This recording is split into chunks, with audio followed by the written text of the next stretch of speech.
Well, hello everyone. Welcome back to my YouTube channel, Stealing from the Future. Today is my fourth interview, and today we've got a guest who's very, very health conscious. She's a functional nutritionist, and she's the founder of an organization called Thrive FNC, fully into health and wellness. Uh, she has a master degree in functional medicine. I mean, she has a master degree in nutrition, and she has close to 2 decades of experience in health and wellness. She actually discovered the benefits of functional medicine when her own health took a nosedive. Adhering to the modern principles of functional medicine, and along with some ancient wisdom of food, simple food, basing it on sound foundation of spirituality, she not only recovered from a multitude of chronic illnesses, she also, uh, you know, actually, she also lost 37 kgs. She actually reversed a major thyroid dysfunction called Hashimoto's, and she also recovered from diabetes and depression. Yeah, that says something. She founded Thrive FNC in 2017 with a vision to heal other people from chronic illnesses. Wow! And till now, she has recovered, or she has helped healing close to 200 people, more than 200 cases, and she has a and by using all her simple tools, and she has a vision, aim to cure 1 million people through her organization of Thrive FNC. Wow, what a help, what a visionary. So, ladies and gentlemen, let us welcome our guest for tonight, Mugdha Pradhan.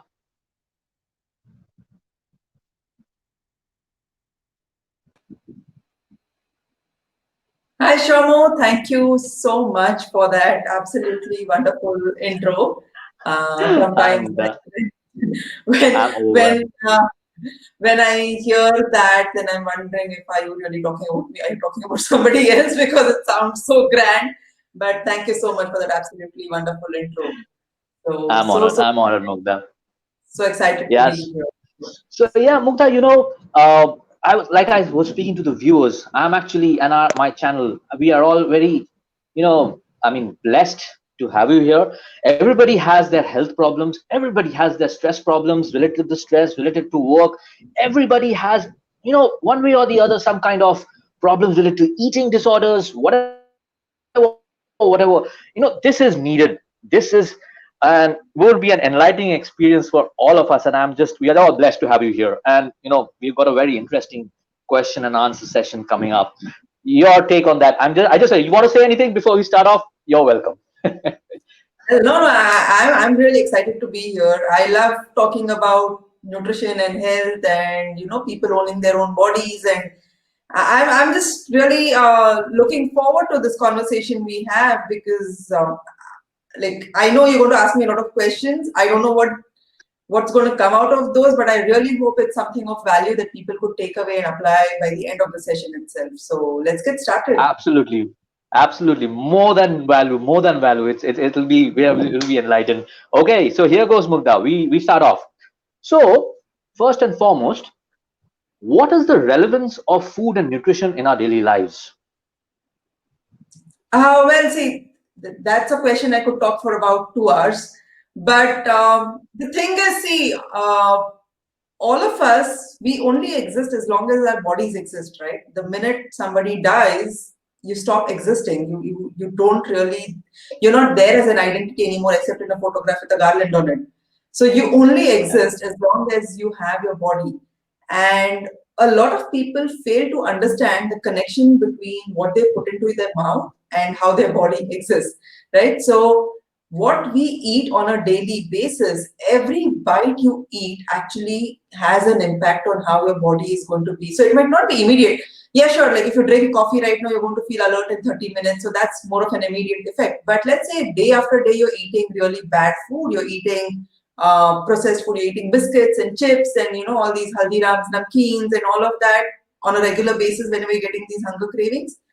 You might not notice something happening to your body right now, but 3 months down the line, 6 months down the line, a year down the line, at some point, you are going to start feeling the repercussions of that. Either you're going to start feeling energy differences, or you're going to start feeling some kind of gut issues.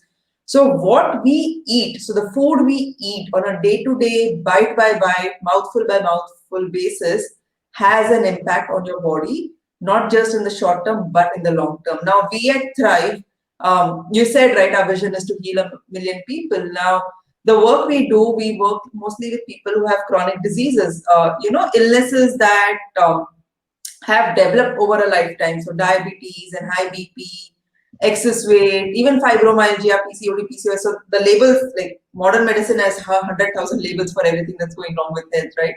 But the labels are really irrelevant. What really matters is that disease has progressed over time and it has developed in somebody's body.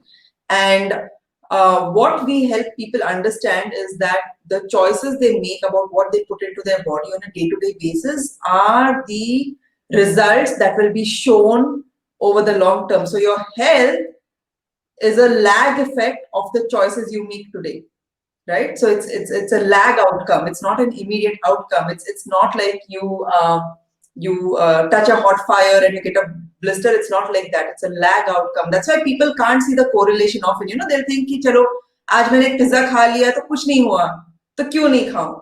But ये जो है ना, ये हमारे जो choices रहते हैं, day to day choices हम जो कंटिन्यूअसली करते रहते हैं, उसका लैग आउटकम हमको हेल्थ में दिखता है. The same thing, right? If you eat a healthy meal today, right? So if you eat, let's say, something without refined oil and really clean food, maybe just clean red meat or like eggs without doing anything nonsensical with them, you might not really see health immediately the next day, right? You might not wake up feeling healthy. But if you make that choice consistently, day after day, every day, then over 3 months, over 6 months, you are going to be healthy. It is a result that you are going to see based on what you're doing now. So what you do in your everyday life has a big impact on your health over the long term. So people need to understand that daily nutrition, daily food choices have a big impact on their health. And I just want to bring the attention on what's happening with the world right now. This entire COVID-19, that I don't even think that the pandemic is a real thing. I'm sure the virus exists. People are getting impacted by the virus. We can go more deeper into that later if you want to. But there is no real pandemic. I mean, it has a recovery rate of 99.9% in most cases, right? However, the people who are getting impacted by the virus are the people who have underlying health conditions. So either diabetes or vitamin D deficiency, or they are obese or they have high BP. Now, these are not conditions that suddenly came one day before the COVID virus infection came, right? These are conditions that have been there in their body because of the choices they made for the last 5 years, 6 years, 2 years, not 1 year. 1 year wouldn't really result in this, but the choices that they've made over the long term created these health problems, because of which they are more vulnerable to a virus that still shows a recovery rate of 99.98%. So that is why what you eat can have repercussions. So if people were really careful about the food they were eating, we would not have had a lockdown. There would have been no fake pandemic, and life would have just gone on, and the economy would not have been destroyed. So that's a very long answer to your relatively short question. No, no, no. This kind of answers are needed. People should know what is the reality and what we are, led into. So, this kind of answer really works. Thanks, Mugdha. Thanks. So, Mugdha, going on to the next question is a bit more, insightful kind of a question. Can you give an insight on how the packaged food industry and pharmaceutical industry go hand in hand? So my team, if they're watching this right now, they'll be laughing because this is something that I rant about on and on and on.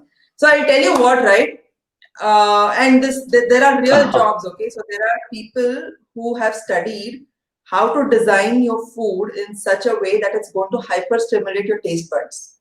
Okay, so See, what happens is when we eat food, Oh, our senses are engaged, right? So, for example, we smell our food and we taste our food, we see our food. And our brain, every time any of our sense organs are stimulated, our brains release a certain amount of neurotransmitters like dopamine and serotonin and all of that. Now, in big food, so big food is all these processed food industries, right? Like, let's say Nestle and Danone and all of these big brands. Um, Amul. Yeah, they employ people who study what kind of taste would hyperstimulate your taste bud so that most of the neurotransmitters would be released. Okay, so it's like even with Facebook, right? There are algorithms that make people addicted to Facebook that you keep opening your phone and you keep checking. It's similar. So they actually work on designing food, processed food especially, in such a way that you will get addicted to it. So it's extremely addictive and it's designed to be like that. You know that ad, right? No one can eat just one, the Lay's ad. yeah, I have tried yeah, it. I yeah, was like, okay, challenge accepted. I'm going to eat just one and I want to see what happens to my tongue and my brain. It's very hard. It's very hard to stop after one chip because what that one chip does is it creates so many sensory, so much sensory overload in my mouth that my brain just lights up like a pinball machine, and then I want to have more and more and more of that. It's like a lab rat.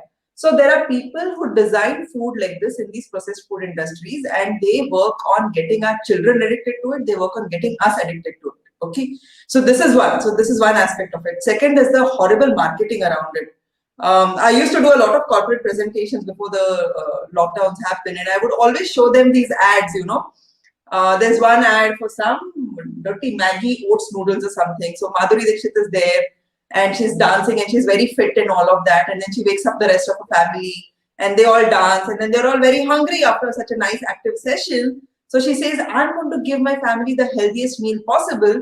And then she makes this Maggie oats noodles. In what world is that the healthiest meal possible? I don't know, right? So people watch that over and over and again. And you know how TV and mainstream media programs your mind, right? That's why they call programs, because it is mind control and it is programming you. So those ads or those, breakfast cereal ads, all those Kellogg's cornflakes and chocos. I'm dropping brand names here. I hope that's okay, but it needs to be said out aloud. They make these ads where आप देखते हो कि सुबह उठ के school जाने से पहले एक बोल कॉर्नफ्लेक्स खाओगे तो आप ज्यादा स्मार्ट रहते हो दिन भर. Those kind of ads, right? So parents watch that and they think, oh, this is the right thing for me to do for my child, and they end up buying the brown bread, what is that, fortified jams, and it's horrible. So there's a lot of media programming that's going. There's a lot of addiction based engineering going on in that food. So yes, people get addicted to that food. Okay, so that is one aspect of it. Now the problem is that food creates disease. There are no two ways yeah, about it. There is not a single scientific paper that I have researched or come across yet that tells me processed food can create health. There is no processed food in this world that will create health. All processed food actually just creates disease because it messes up with everything in the entire body. When you eat this processed food, you automatically start getting sick. When you start getting sick, so right now the food industries are profiting from your addiction. When you start getting sick, the next level of profiting starts coming. That's the pharmaceutical companies. Because let's say you've eaten a lot of this horrible food, like digestive biscuits you've eaten or brown bread you've eaten. You've developed diabetes over yeah, time. You develop diabetes, yeah, you go to doctors. Poor doctors, the way they are trained in their medical curriculum, they are just trained to look at a disease and suppress the symptoms. They're not really trained in how to reverse diseases, right? And I mean, it is their fault. I don't question the system, but that's the way the curriculum is designed. So when somebody yeah, goes to them with diabetes, they are not going to look at why did you get diabetes in the first place, what created diabetes. They're going to say, "Acha, आपका blood sugar इतना है, चलो ये लो metformin ले लो, ये लो glycomet ले लो." So now this person is dependent on medication for life. So now the pharma company has started profiting from him or her. yeah, So yeah, food industry is still profiting because lifestyle has not changed.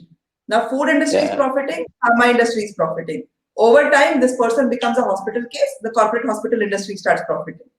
yeah, Nowhere in the chain is anyone saying, hey dude, let's look at what you're putting into your mouth, let's change that so that this disease doesn't continue to progress.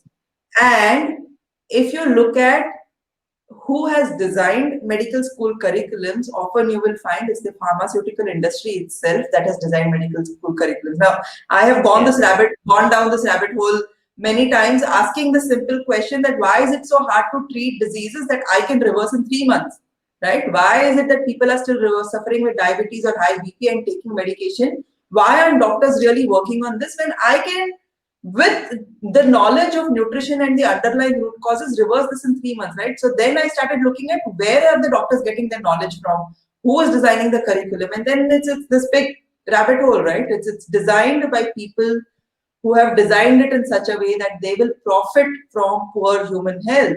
And then, if you look at who funds the research papers, it is the same pharmaceutical companies.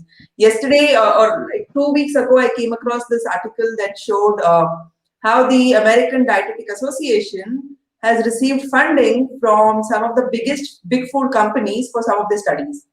So, if food companies Hmm. are sponsoring research studies, what is the outcome going to be? So many of the research studies are sponsored by these big food giants, right? Like Kellogg's and all of those.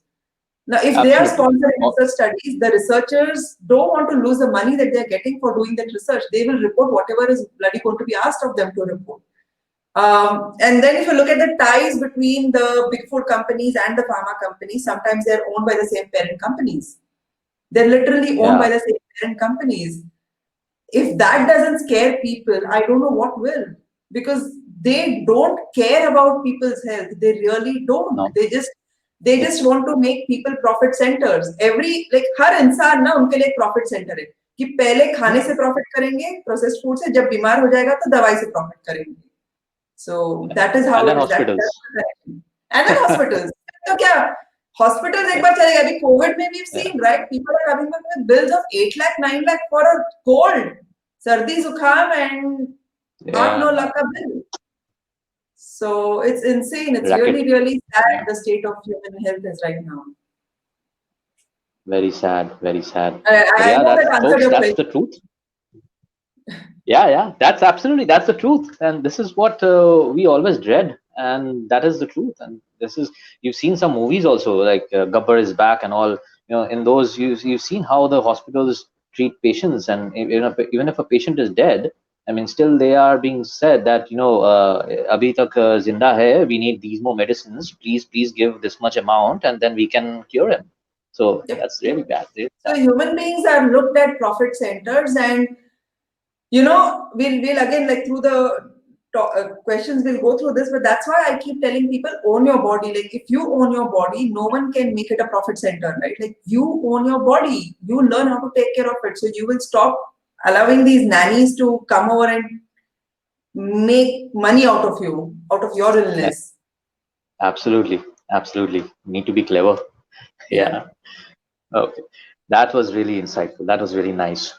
Now, folks, Mugdha, while we are at this topic of pharmaceutical industry, I would like to make one next question on a more serious note, and I would like to proceed accordingly.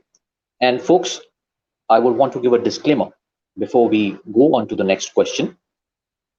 The next question, the topic: we don't promote any kind of substance or alcohol consumption in the next question. It is just for our knowledge and awareness going forward. So here goes. Uh, you see, there's a lot of comparison between hemp and alcohol.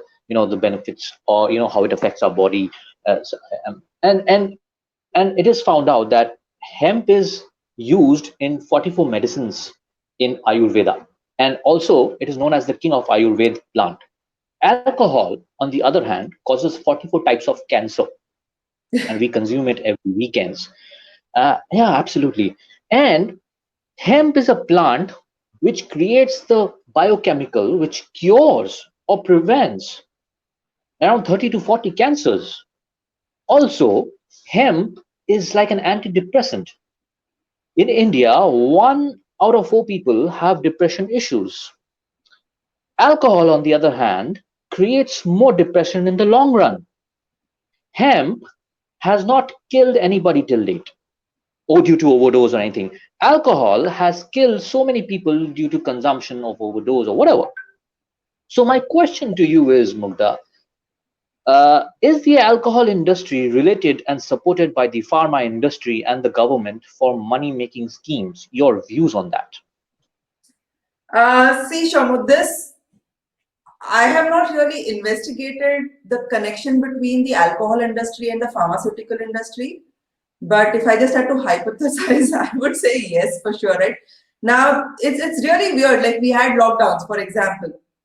And in the first phase of opening the lockdown, the government opened alcohol shops. The lockdowns were designed for what? Like stay healthy, stay safe, or some shitty slogan that I can't even remember what the slogan was. But apparently, the Stay government safe. seemed to care Yeah. about your health. If somebody cared about your health, the last thing they would do is open alcohol stores, because alcohol, now in my work, I have seen that alcohol can have such destructive effects in the body. You spoke of all the research, like you spoke of how in how many different ways alcohol can kill you. Well, alcohol can destroy your liver, alcohol can destroy, that's the reason why alcohol results in depression, because alcohol actually destroys your brain cells also. Now, knowing all of this is public domain information. This, you and I don't have to be any kind of ultra cool researcher to go and find out the bad effects of alcohol. Alcohol is injurious to health. Knowing this, somebody who's with authority says that we are here to care for your health and we want to take care of everyone's health, and then they go and open alcohol shops is the first thing, then yes, it leaves me wondering too, what is the nexus between the government and the alcohol companies. But I really don't have any research to back this. Maybe after we finish this show, then I'm going to go look for this, because I don't have an outright answer to give you, right? But for sure, I think there is a very deep political nexus between the alcohol industries and uh, the government and the pharmaceutical industry. I don't doubt it at all. And I'll tell you something else. Now, in my work, I actually connect with a lot of doctors also, right? Like, I have really good doctor friends. And a lot of them become doctors because they really want to heal people. They don't really become doctors because they want to profit out of money, people's sickness. And one friend was telling me this, right? Like when doctors have their conferences, like doctors are supposed to go for all, like, to maintain their license and to practice, they're supposed to go for these conferences every year. So apparently, these conferences that they attend are usually in like some luxury hotel or resort. It's all sponsored by the pharmaceutical industries, and alcohol is free flowing there. It's free flowing, right? They say Yeah. like most of us go there like it's bachelor parties and it's time to get drunk. We all go there like that, and he's not the only doctor who's told me this, right? A lot of doctors have said this, that at these kind of conferences, there's so much alcohol of all varieties, and of course the pharma companies. And I was like, would you say this to me on camera? Can I please record this? He's like, nee, Baba, I still want to work as a doctor, so I can't say this upfront, but this is the truth. It is a sad truth. And the entire hemp and marijuana thing, it's ridiculous, because I've lived in Toronto before I came back to India, and medical marijuana is legal there. They use it as medicine. A lot of functional medicine practitioners actually prescribe CBD oil, which is an extract of marijuana. They prescribe CBD oil for their patients with chronic pain like fibromyalgia, or people with cancer, etc. So I don't know Yeah. what the UN cry is about, something that's actually a medicine, and people are absolutely okay about alcohol being sold on the streets, like huge lines outside alcohol shops Yeah. Yeah. during the lockdown also. It's stupid, it's insane, and it should give people a sense of where whose priorities are. If somebody cared about your health, alcohol shops would not be the first thing that they would open. And see, in the end, I'm also an anarchist, so I believe it is each person's choice to really do what they want. If somebody wants to get drunk and kill themselves, that's that person's choice. The government has no right to say this is okay and this is not okay. And then if they're saying this is okay and we have all the evidence proving that this is not really okay for human health, then you should question whose authority you're trusting. So Absolutely. that's the answer. But I'm going to go look up if there's actually a connection between, like how I know big food and big pharma are closely tied. I'm going to check for the alcohol Hmm. industries and the No, I pharmaceutical think industries as well.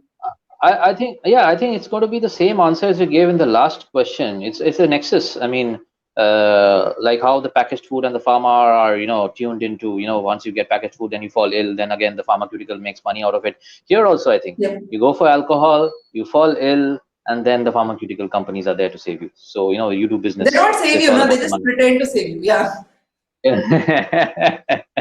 Yeah, yeah. So, Yeah. folks, you got the truth. Yeah. Okay, nice. So now, now we shift to another kind of a question. When we talk about energy and consciousness, Hmm. how do current food habits affect these? Sure. So that's a great question. That's something that I personally like pondering about, working on, and going deep into. See, the thing is, I like in my work also, I tell my patients also that look at your body and mind as either like the body is the foundation, like it's a house where your mind is living in, right? Or it's like a car that you're the driver of. So your mind is the driver and your body is the car, or your mind is like a person living in a house and your body is the house. Yeah, Now, if you're living in a house where the plumbing is broken, like pipes are broken, pipes are leaking, the walls are all leaky and there is mold in the house, or the ceiling is broken and it's leaking from top, or there are cracks in the roof. No matter how good a designer you are, or an architect you are, or how beautiful you can make a home, if your house itself is broken, all your energy is constantly going to go into fixing these small things continuously, right? So you can't really create beauty in that house. You're constantly trying to repair the house. Or if you take yeah, the car and driver analogy, right? So you could be the most amazing Formula One race car driver, but if you're going to drive a car which has two punctures and the steering wheel is out of alignment, and the gas is like the petrol isn't really flowing smoothly, and like I don't understand cars too much, so I'm going to use really horrible analogies, but anyway, let's say the car is not functioning well and you are a great driver, you cannot drive that car to the best of your abilities because the car itself is broken. It's the same with your yeah, body and mind, right? So you could be doing a lot of consciousness work, a lot of energy healing work, a lot of meditation, a lot of mind work.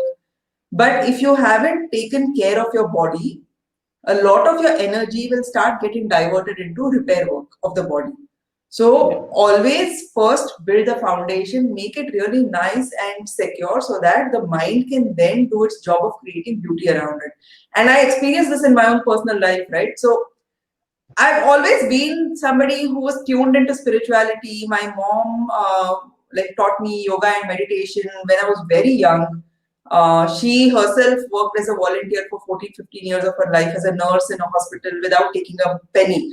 So I've seen her give her life in service to humanity and to help people feel better. And I wanted to honestly live a life like that. But in 2016, you spoke in my intro, right? Like when I reversed my own diseases, I had an autoimmune condition. So I really got sick. I got so sick that I couldn't do anything for anyone else, including my own daughter. So my body itself was demanding so much of my time and energy and attention that I couldn't give anything with my consciousness, with my energy. I couldn't give to the outside world. It's only after I repaired my body, like I speak of it as repair, but I really think of the body as a very intelligent machine that needs to be well oiled. The buttons need to be functioning well. All the systems need to be working well, right? So when I completely help my body heal, then my energy is now available to do so much other work, right? So my consciousness has transcended different dimensions through whatever tools we have, right? So meditation, for example, or other ways to go into altered state of consciousness, whatever tools people might have. I am able to go into very high altered states of consciousness because my body doesn't demand my energy and my attention. So the body is your house, the body is your car. Only if that is working really well can you be the most amazing driver, can you be the most beautiful architect of your life.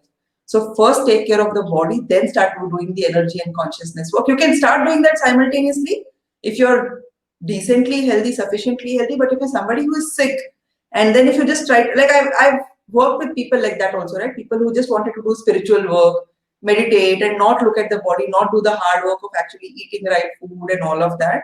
It doesn't work like that. It just doesn't. There are two units that need to work coherently. Simultaneously.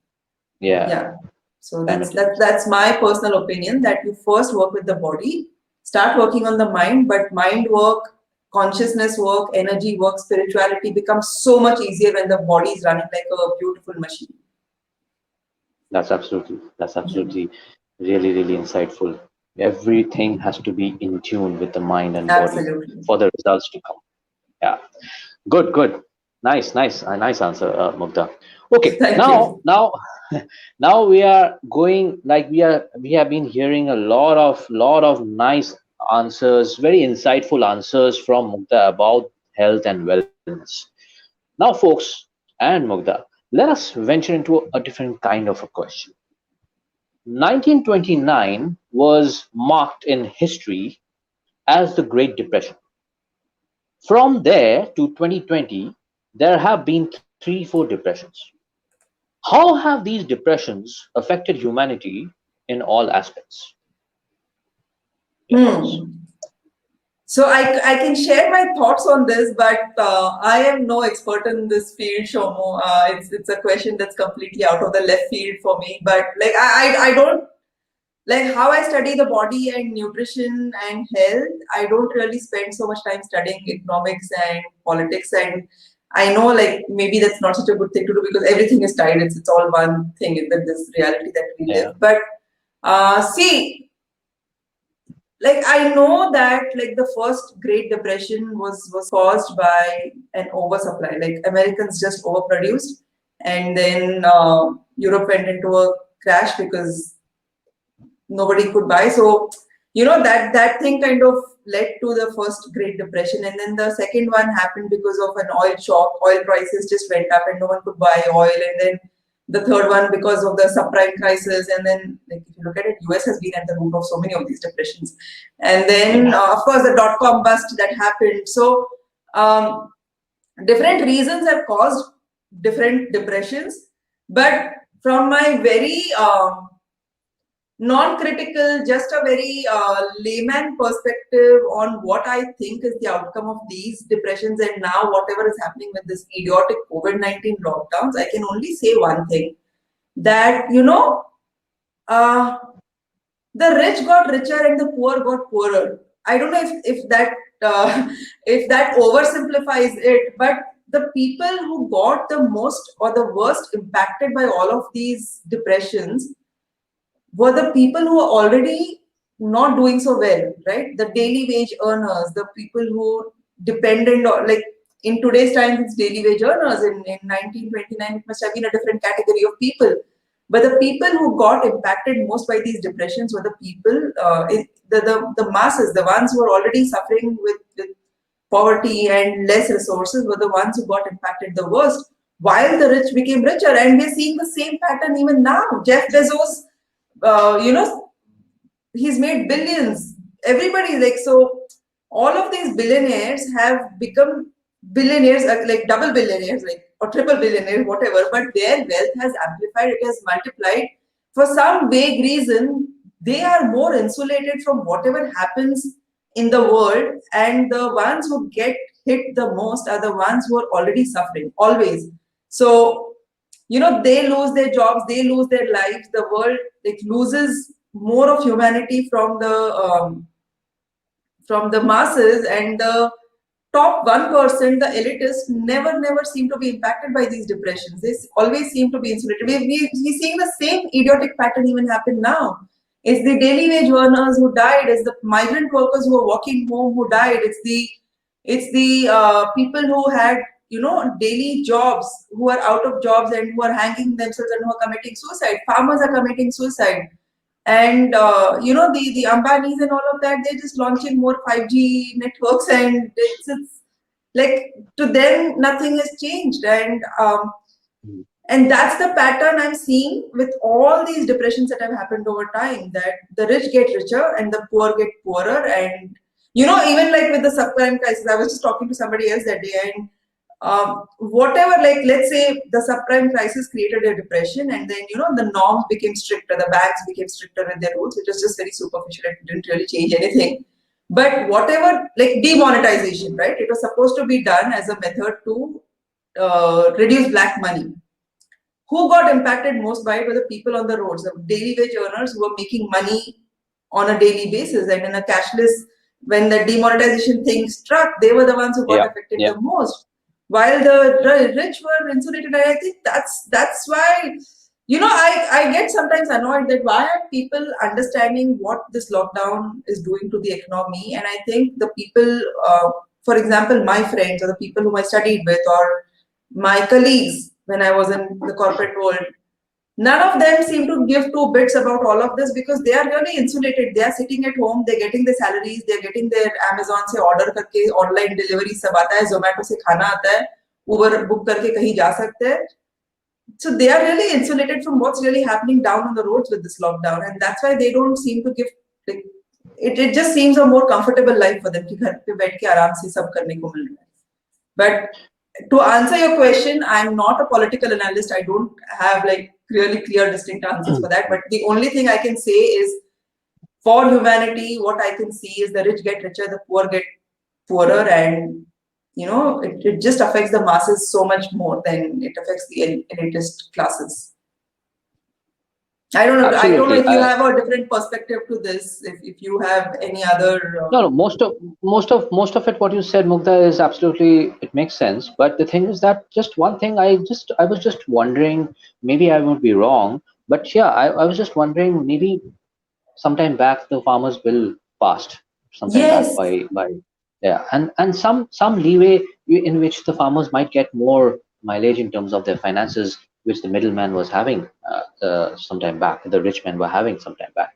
So maybe just for hope's sake, for our folks over here, we may be having some amount of silver lining at the end of the tunnel regarding the rich not always getting richer and the poor having some amount of light at the end of the tunnel. Maybe, but yeah, it's a long process.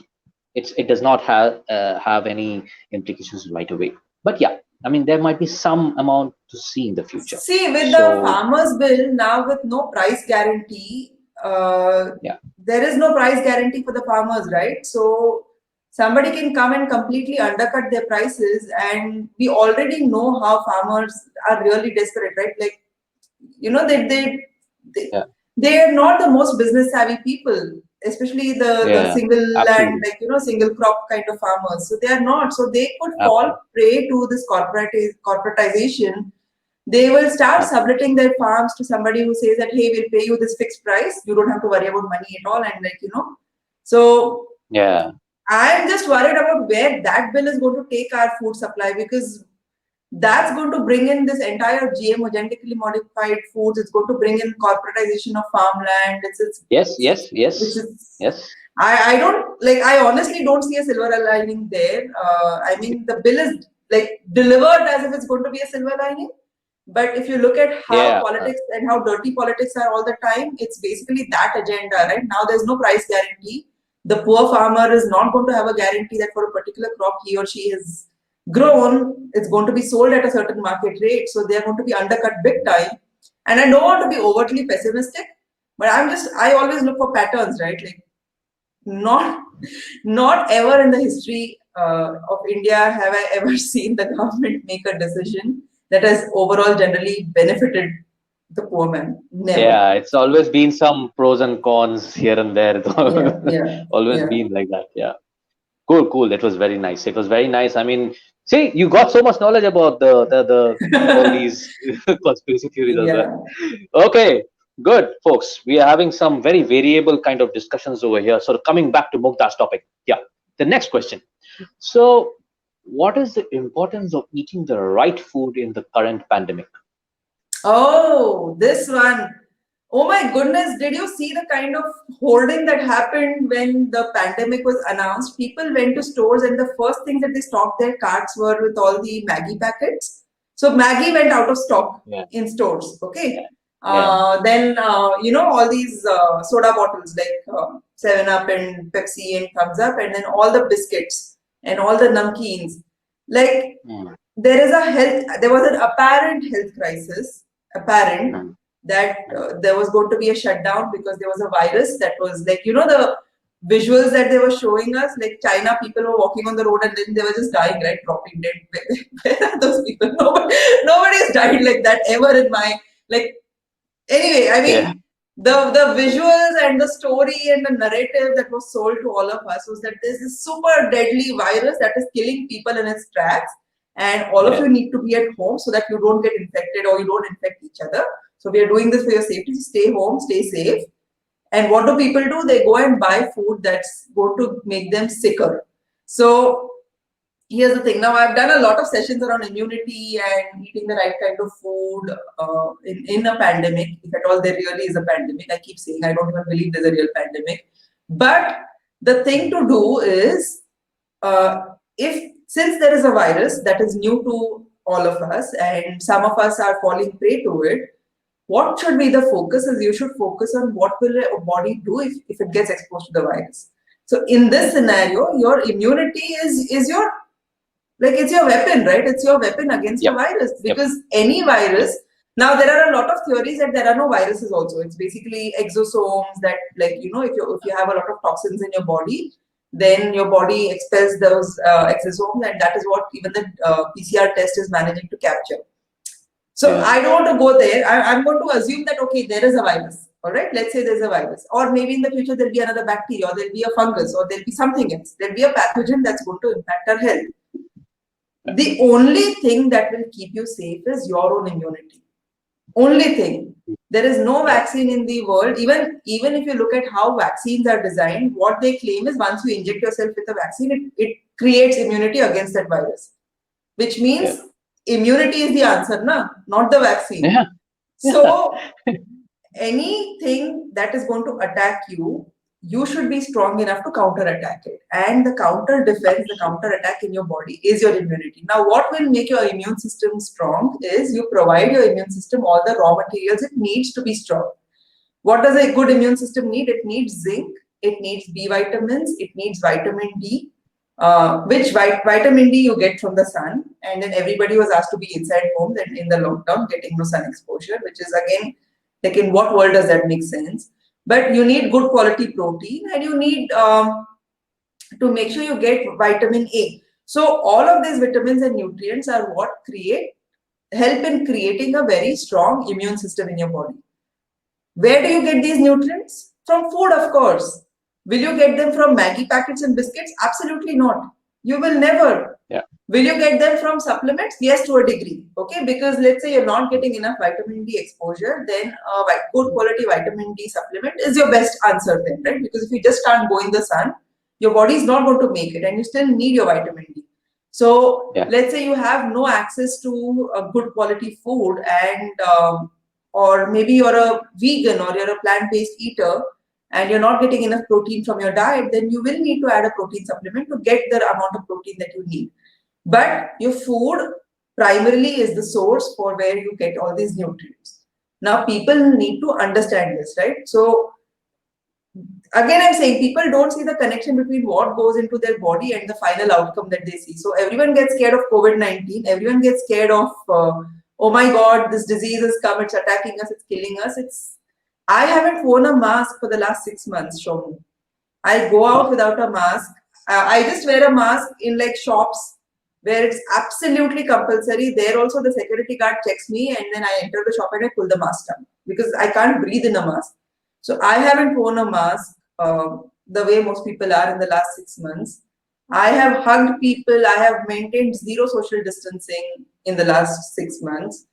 I am not scared of a virus because I know how strong my body is. And that is the scene with most people who know how to take care of their bodies. If you know what status your body is in, and how do I know this? Because I get my blood test done often. So even at Thrive, when somebody comes to us for any problem, right, any health issue, we look at their blood test and we find out what is the root cause. So from the blood test, we know what is their internal health like. So I keep getting my blood test and I know what my internal health is like. Okay, if I have a vitamin D low levels, then I'll take a supplement and fix it. But I don't get scared of viruses and bacteria because of that. So if people really have to care for themselves during this scamdemic, or let's say, even if I go with the official narrative and call it a pandemic, if people really have to Pandemic. care for it, Yeah. they have to really take care of what they're putting into their body. And the second aspect of that is making sure they aren't putting too many toxins in. So a lot of people don't realize this, but even the personal household care products, Harpic and bleach, even the dishwashing soap, because you're touching this all the time, the toxins can enter your body through your skin, and that can cause an overload. Or even Yeah. people who sleep with Wi-Fi on or with their phones next to their head, all of these things actually stress the body more. The more the body is stressed, the lesser it's capable of fighting an external invader. Correct. So Correct. taking care of your body will ensure that you don't really fall prey to any virus, anyone, Absolutely. unless they design a strain that is so lethal that it kills you as soon as you come in contact with it. Right? Then there would be no recovery rate at all. No. Right? No. Like something No. like Right. Ebola. Ebola is very lethal. The recovery rate from Ebola is very, very low, right? It's not like this COVID-19 ki 99.98% people are recovering and then you're calling it a pandemic. कोई मतलब ही नहीं है उसमें. Absolutely. Yeah. Absolutely. Yeah, folks, what insightful information. Hope you guys enjoy life. Take precautions according to your health, but enjoy life. Be confident and take your, eat the right stuff. Mugdha is there to help you in this regard. Okay, okay, great, great, great. Moving on, folks. Moving on, Mugdha. So, what is the importance of an alkaline diet? How does it help you? So see, Shamu, like in my work, no, I know a lot of people do stress on the alkaline diet. There's like a lot of work that Dr. Sebi has done on this alkaline diet. But to be honest, the work I do, like I said, we look at blood tests, we look at root causes, and we fix those root causes. So I don't really look so much at any particular diet as this is the diet or this is the answer. Also, see, the thing is, our pH, our body ka pH exists in a Yeah, very fine line. So you can't really suddenly make it alkaline like that with just some food or alkaline water and expect that the body will stay in an alkaline state. It's not really the science I have researched doesn't really prove that your body can um, pH can be maintained, like you can change alkalinity or acidity like that, because any kind of shift like that dramatically will actually be stressful for the body. And the alkalinity of your cell, no, it actually depends on the electron transport chain. So that will get really complicated if I go there. But in the mitochondria, when your NADH becomes NAD and then that hydrogen atom is yeah, released, then pH and everything changes. So mitochondrial health really determines how your cells are functioning in terms of a state of health or not. The alkaline diet philosophy, I don't really abide by it so much. I know a lot of people are big time believers in that, and if it's working for them, great for them. But the work that we do at Thrive, we look at root causes, we look at blood tests, we do a lot more evidence based work.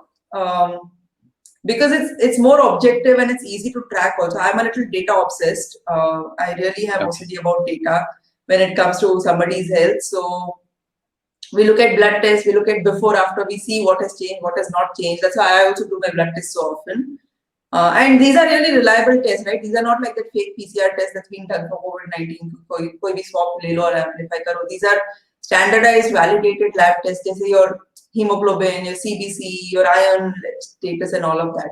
mhm, So we do mhm, more evidence-based work. So if it means that we have to bring in animal-based protein for somebody, we bring that in. If somebody needs to go on a ketosis kind of a diet, we do that for them, right? So it really depends on the person, their health status, and what their internal blood tests are showing. But I am not such a big proponent of the alkaline diet and all of that. Though I was a plant-based nutritionist for nearly 2 years a while ago.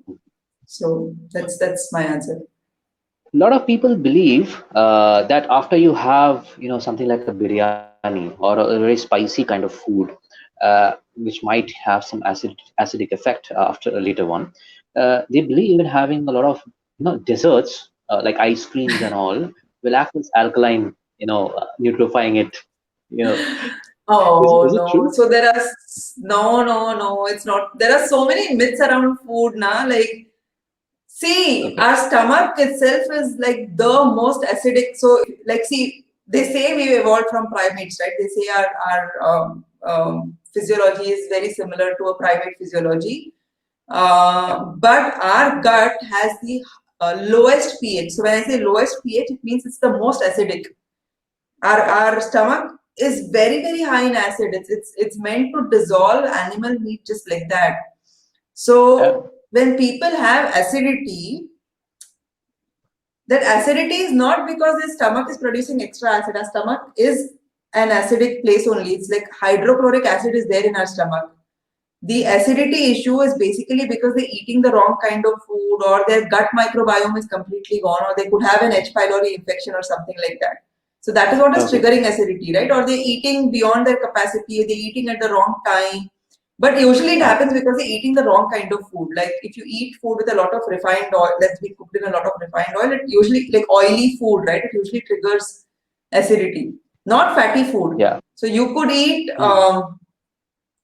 animal fat just like that, and that won't trigger acidity, but refined oil mein banaya hua khana might trigger acidity. So it is a wrong kind of Okay. food that is triggering acidity, or it could be an infection in the stomach that is triggering acidity. And then acidity feels like heat, right? It feels like ऐसे गरम गरम हो रहा है, इधर जलन हो रही है.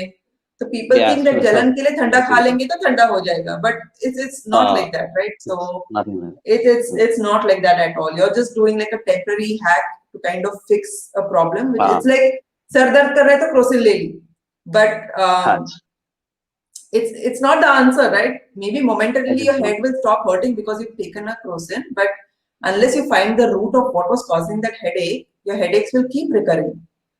So Okay. always find the root. So if somebody is suffering from acidity, our job is to find out why are they suffering from acidity, what is triggering that Yeah. acidity, not trying to suppress it with ice cream. Correct. Correct. That's the thing I was looking for. Very nice. Very nice. So now that we are almost coming to the end, but there is something very important that in question is coming up. So we believe. I mean, I believe we all eat from our all five senses, and whatever Hmm. data we receive in time, it either affects our body, or it makes it better. Yeah. So keeping that in mind, do you think with healthy food, a healthy mentality is also important to have, give shape, proper shape to your body? Yes, very, very, very. Because see, the thing is, like you rightly said, we eat with our mind also, right? Because Yeah. whatever our senses perceive is going to our brain, and that's creating a certain experience for you. So why do kids like eating ice cream so much? It might not just be the taste of ice cream, but it's the other things associated with that ice cream. Maybe that ice cream is given as a reward, so the feeling Mm. they associate with that ice cream is also what creates the joy of eating that ice cream, right? So um, plus then how it smells, how it looks, how it's presented, like with all the sprinkles and all of that, then you eat with all your senses. Now, what happens is a lot of people, when they start eating healthy, they miss that kind of, like I said, the hyper stimulation of your senses, right? So maybe if you eat, like my food is pretty much the same day on day. Only on weekends I get really creative with my food, because on weekdays then I just like focusing on work, so that the decision Mm. making part of the food is like out of the equation. Ki I'm not spending too much energy. Ki kya khana hai, kya banao, kya banao. So it's pretty standard fare every day of the week, and on weekends I get really experimental with food. But I have trained my mind to be in a place that food is fuel. Food is Yeah. not entertainment, right? No. Food is fuel. Ki I have to do a certain amount of work on a day-to-day basis, like whatever working hours I have, and I need energy to do that work. I need energy to be of service to other people. If I have to really help other human beings, I should have enough battery power in my body. So battery Yeah. on रहने के लिए, what is it that the body needs? I'm going to look at food as fuel, and I'm going to put that in my body. Then I'm going to look at what is the best fuel, right? So is it, are chips the best fuel, or maybe eating eggs and ghee is the best fuel? So I'm going to look at it like that, and then I'm going to choose my food accordingly. But I was an emotional eater, so I became 97 kgs because I was using food to suppress whatever other stuff was happening in life. If I felt depressed, I would eat something like a donut. If I felt sad, I would go eat a cake. If I If I was angry or upset, I would make like something really yummy and then I would eat it. So I myself was an emotional eater. So I understand how people end up attaching emotions to food. And it's taken me nearly 3 years to train my brain to say food is fuel. But if you really want to be healthy, right, then you have to make that switch in your head about what purpose food serves. And it is not very easy. Sometimes it needs somebody else to help you with this, right? Like that's why the coaching Yeah, also becomes important, because you might lose objectivity, right? Like you might have a fight with your best friend, or you might be really frustrated with what's happening with the world outside. Like people are acting like absolute idiots. And you might just want to like forget all of that and just like Netflix and chill and yeah, like binge eat something while you're watching Netflix.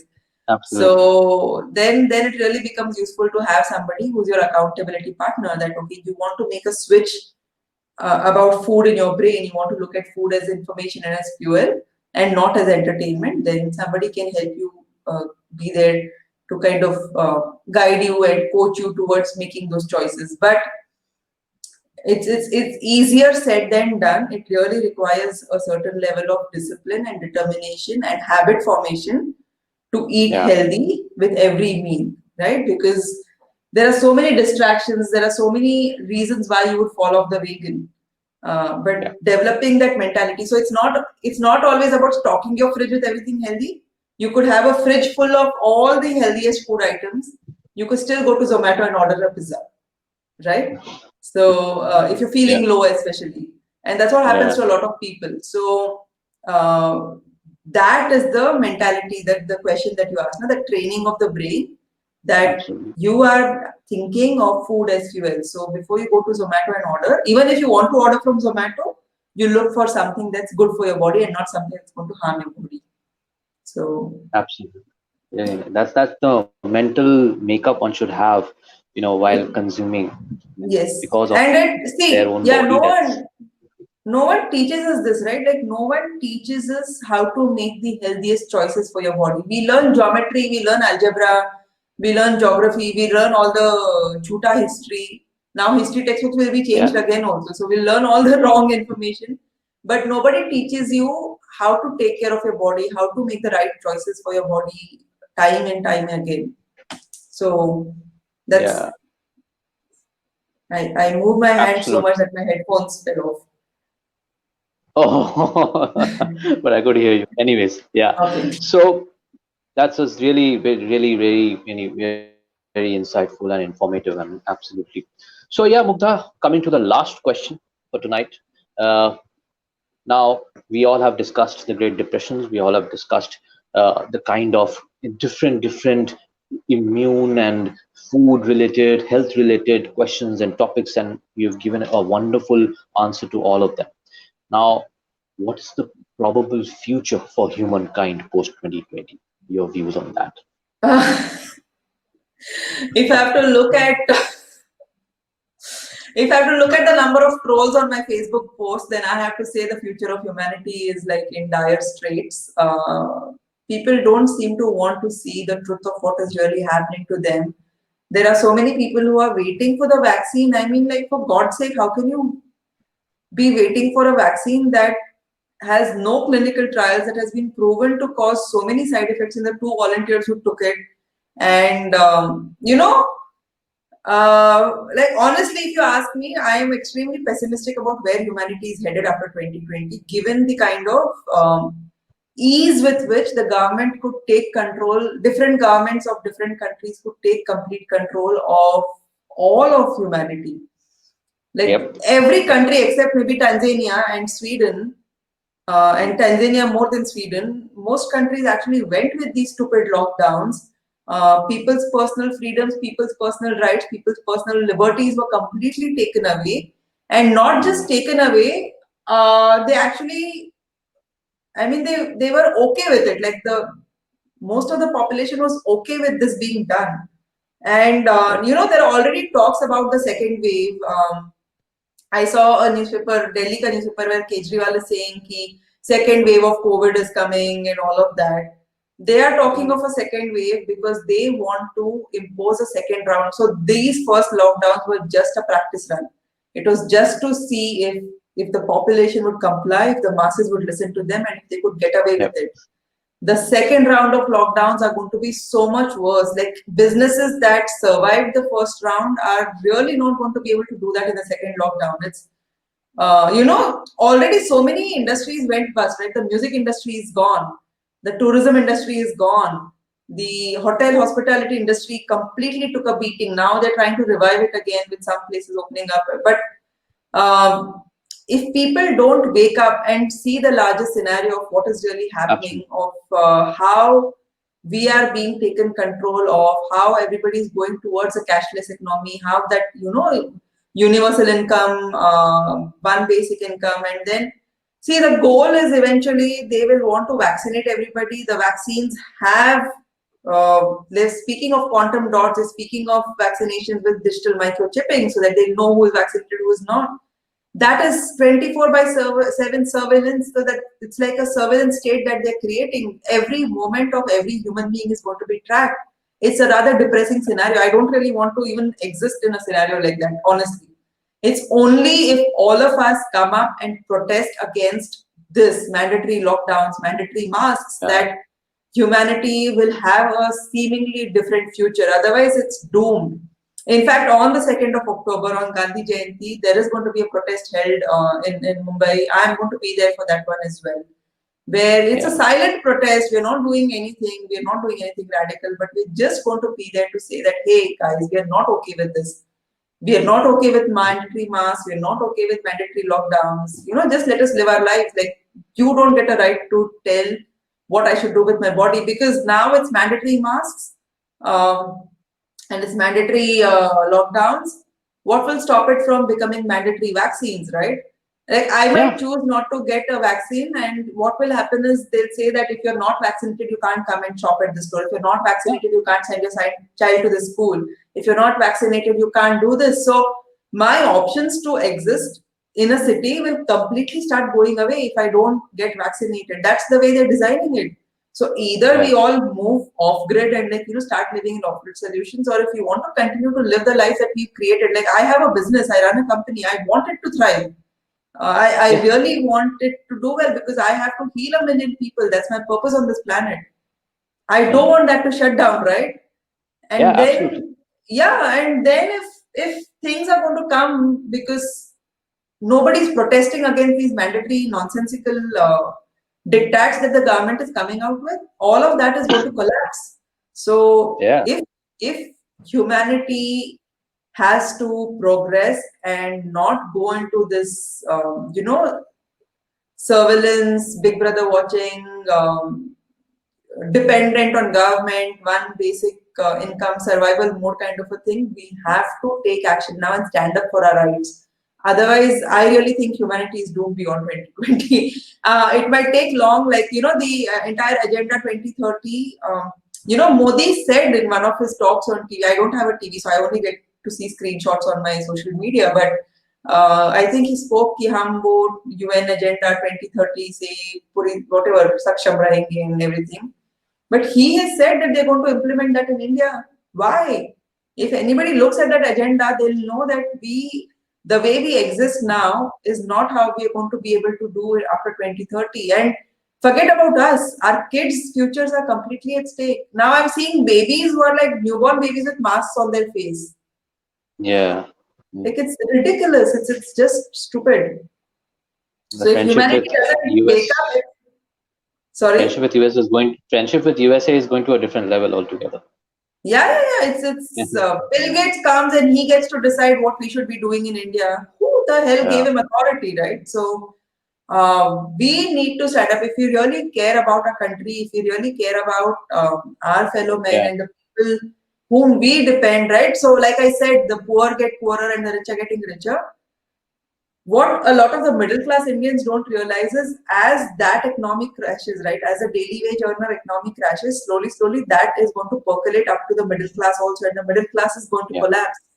It's Yeah. only the very, very uber rich that are going to survive this. Yeah. And the middle class is the backbone of the economy. Yeah. We So pay if the the taxes. Yeah.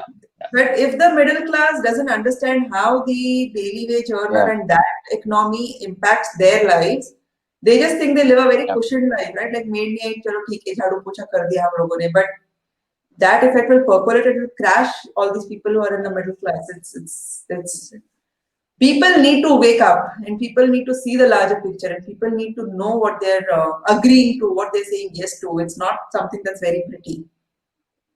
Jago, grahak, jago. That's what it I should be. agree. Like, You, just wake up, like, read. Like, there's David Icke who's been talking about this. There are so many people. yeah, There's Dr. Tarun Kothari. There's Johan, right? So Johan runs this channel yeah, called Keep of Freedom India. He's yeah. done some phenomenal content around this. People should just go watch it. I don't know why. Like, they'd rather watch a movie on Netflix than just see 20 minutes of something that's going Yeah. to open their minds up. Yeah, So, hopefully I'll also speak to Johan very soon. So, and Johan will yeah. also be on that one. Yeah, yeah, yeah. That's really nice. Yeah. And so yeah, Mugdha, I mean, this has been a wonderful hour of health and wellness and solutions to it, and how people should lead their lives going forward, whether it's a pandemic, without pandemic, whatever, how we should take care of ourselves, how we should stand up to the occasion, how we should question. I mean, we have certain rights. We should implement that. We should apply our common senses. So, folks, a big thank you to Mugdha. If you want to get in touch with Mugdha, just log on to www.thrivefnc.com and you can get in touch with Mugdha. She will be there to help you. And please, please, please, please take care of yourselves. Just watch this video over and over again, and you will get the expert's advice. Mugdha Pradhan. She was the one who made our evening here tonight. So thank you, Mugdha. Thanks a lot, Thank you folks. so It's been much. an Thank honor. you. You want to say anything? Yeah. You want to say anything before we have the closure on this? No, so Please, I we really would want want to to hear thank you something. for being such a wonderful host, because often I get invited on platforms to speak, and then like, I could really be uncensored here, right? Like, I could say all the things that I wanted to say and speak Yeah, of all the things that are really wrong, and often I don't get a chance to say that. So thank you for being such a wonderful host and asking me such amazing questions where I could actually say what I needed to say that I think people need to hear. So thank you so much. And folks, it's really easy. A virus is not the scariest thing on this planet. You know what's scarier? The government taking away all your rights. That is the real yeah. fear, right? So figure out how to take care of your health. I am always around to help. Own your body. Just a few simple blood tests can tell us what's the status of your internal health, and you reverse that, and you really don't have to be afraid of viruses and bacteria and other stuff that's flying around in the air. That's always been there for billions of years on these planets. Humans came much later. Viruses were always around, so we can't really hide from them. They'll always be there in our environment. Thank you. Thank you. That's really insightful, folks. Thank you, Mugdha. You've been a All wonderful right. guest. Thank you for all your knowledge. And we'll take our leave over here. Folks, don't forget to like, subscribe to my channel, Stealing from the Future, and we'll have more such programs in the future. Thank you. Thank you, Mugdha. Thank you, folks. You're most welcome. Oh.